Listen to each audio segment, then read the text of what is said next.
Selamat pagi anak-anak yang dikasihi Tuhan. Pada pagi yang indah ini, kita akan bersama-sama mengawali setiap kegiatan kita dengan membaca kebenaran firman Tuhan. Mari kita berdoa sebelum kita merenungkan firman Tuhan. Bapa kami di surga, kami bersyukur Tuhan untuk pagi hari ini.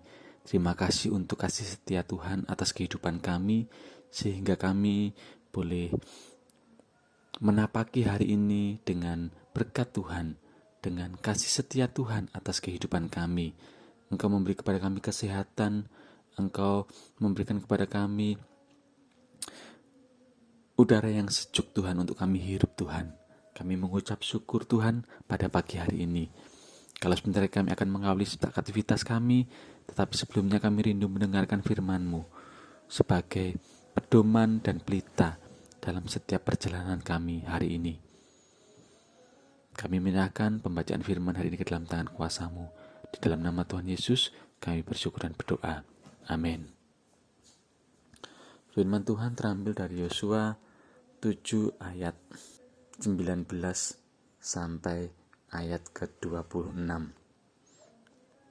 Yosua 7 ayat 19 sampai 26. Demikian firman Tuhan. Berkatalah Yosua kepada Akan, "Anakku, hormatilah Tuhan, Allah Israel, dan mengakulah di hadapannya. Katakanlah kepadaku apa yang kau perbuat, jangan sembunyikan kepadaku." Lalu Akan menjawab Yosua, katanya, "Benar, akulah yang berbuat dosa terhadap Tuhan, Allah Israel, sebab beginilah perbuatanku. Aku melihat di antara barang-barang jarahan itu jubah yang indah, buatan Sinear, dan 200 sikal perak, dan sebatang emas yang 50 sikal beratnya. Aku menginginkannya, maka ku ambil. Semuanya itu disembunyikan di dalam kemahku dalam tanah, dan perak itu di bawah sekali." Lalu Yosua menyuruh orang segera pergi ke kemah itu, dan sesungguhnya semuanya itu disembunyikan dalam kemah Akan, dan perak itu ada di bawah sekali. Maka mereka mengambil semuanya itu dari dalam kemah, lalu membawanya kepada Yosua dan kepada semua orang Israel, dan mencurahkannya di hadapan Tuhan. Kemudian Yosua beserta seluruh Israel mengambil Akan bin Serah dan perak, jubah dan emas batang itu, anak-anaknya yang laki-laki dan perempuan, lembunya, keledainya dan kambing dombanya, kemahnya dan segala kepunyaannya. Lalu semuanya itu dibawa ke lembah Akor. Berkatalah Yosua, "Seperti engkau mencelakakan kami, maka Tuhan pun mencelakakan engkau pada hari ini." Lalu seluruh Israel melontari dia dengan batu. Semuanya itu dibakar dengan api dan dilemparinya dengan batu. Sesudah itu didirikannya di atasnya suatu timbunan batu yang besar, yang masih ada sampai sekarang. Lalu surutlah murka Tuhan yang menyala-nyala itu.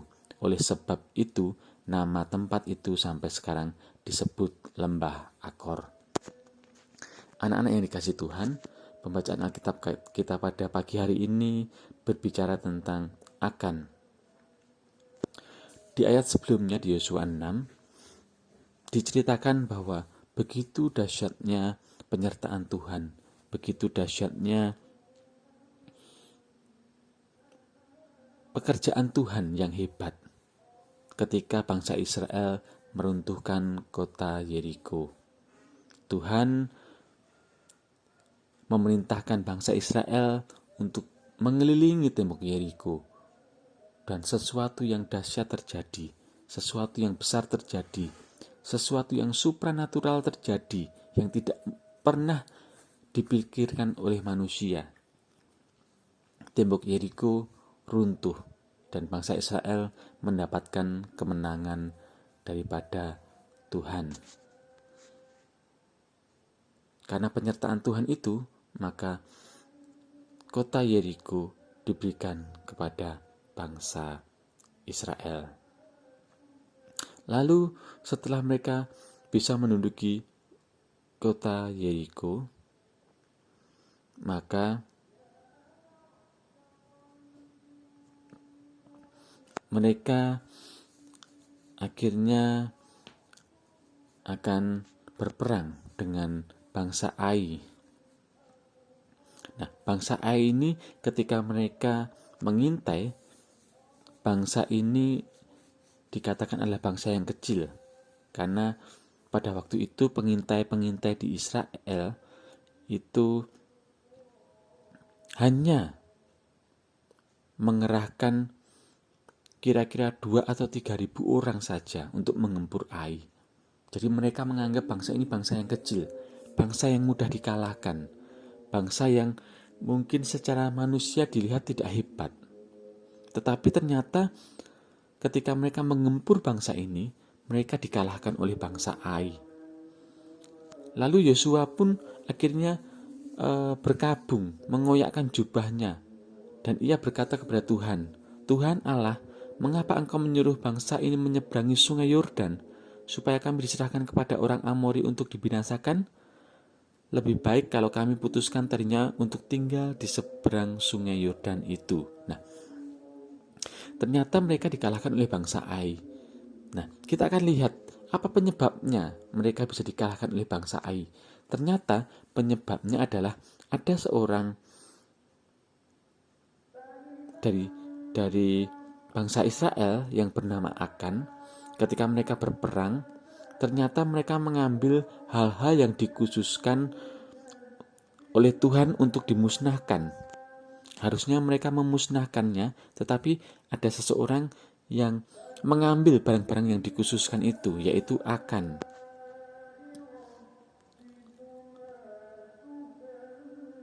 Nah, karena ketidaktaatan Akan ini menyebabkan bangsa Israel kalah dari bangsa Ai, bangsa yang kecil. Karena ketidaktaatan daripada satu orang saja dari bangsa Israel menyebabkan kekalahan yang begitu besar untuk bangsa Israel. Dari sini kita bisa melihat akhirnya Tuhan berfirman kepada Yosua. Dia menyebutkan bahwa satu orang sudah berdosa. Dan akhirnya ketika ditelusuri oleh Yosua, maka kedapatanlah bahwa Akan yang telah membawa kekalahan atas bangsa Israel karena ketidaktaatannya, sehingga Akan akhirnya dibinasakan dengan dilempari dengan batu hingga mati. Nah, anak-anak yang dikasihi Tuhan, dari pembacaan firman Tuhan pada pagi hari ini kita bisa melihat bahwa ketidaktaatan bisa mengakibatkan kekalahan. Ketidaktaatan akan firman Tuhan mengakibatkan kita terperosok atau kita mengalami kekalahan, bukan kemenangan, hanya karena ketaatan satu orang. Oleh karena itu, mari kita bersama-sama dalam kehidupan kita terus-menerus belajar untuk mentaati Tuhan, sehingga setiap kemenangan yang Tuhan sudah sediakan dalam kehidupan kita bisa kita terima dalam kehidupan kita. Kemenangan atas studi kita, kemenangan atas keluarga kita, kemenangan atas pergaulan kita, kemenangan atas setiap usaha yang kita kerjakan, dan kemenangan-kemenangan yang lain. Saya percaya bahwa Tuhan sudah menyediakan kemenangan-kemenangan yang indah buat kita atas setiap kehidupan kita, baik saat ini atau masa lalu kita atau masa yang akan datang. Tuhan sudah sediakan kemenangan. Tugas kita adalah kita taat akan setiap perintah-perintah Tuhan. Kita taat akan setiap firman-firman yang Tuhan sudah berikan pada kita, sehingga kita memperoleh semuanya itu dalam kehidupan kita. Jadi anak-anak, mari kita sama-sama belajar untuk taat akan firman Tuhan, taat akan setiap apa yang diperintahkan oleh Tuhan. Dan saya yakin masa depan yang penuh harapan, masa depan yang cerah, kemenangan demi kemenangan di depan Anda, itu semuanya bisa kita terima dalam kehidupan kita. Amin. Kita akan berdoa. Bapa di surga, kami bersyukur Tuhan untuk pagi ini. Terima kasih untuk Tuhan atas kehidupan kami boleh menerima firman-Mu, biarkan firman-Mu boleh menjadi pelita dalam kehidupan kami, untuk kami terus-menerus taat akan Engkau Tuhan, sehingga apa yang kami boleh alami itu adalah kemenangan demi kemenangan yang Tuhan sudah berikan dan Tuhan sudah sediakan dalam kehidupan kami. Kalau sebentar kami akan mengikuti PAT yang terakhir, Tuhan, mari Tuhan Engkau yang menolong kami, memimpin anak-anak-Mu, supaya kami boleh memberikan yang terbaik, sehingga hasil yang terbaik, kemenangan yang terbaik itu boleh menjadi milik kami. Ajari kami untuk selalu belajar untuk berintegritas Tuhan, sehingga apa yang kami kerjakan itu menyenangkan hati Tuhan. Terima kasih Bapa, di dalam nama Tuhan Yesus kami bersyukur dan berdoa. Amin.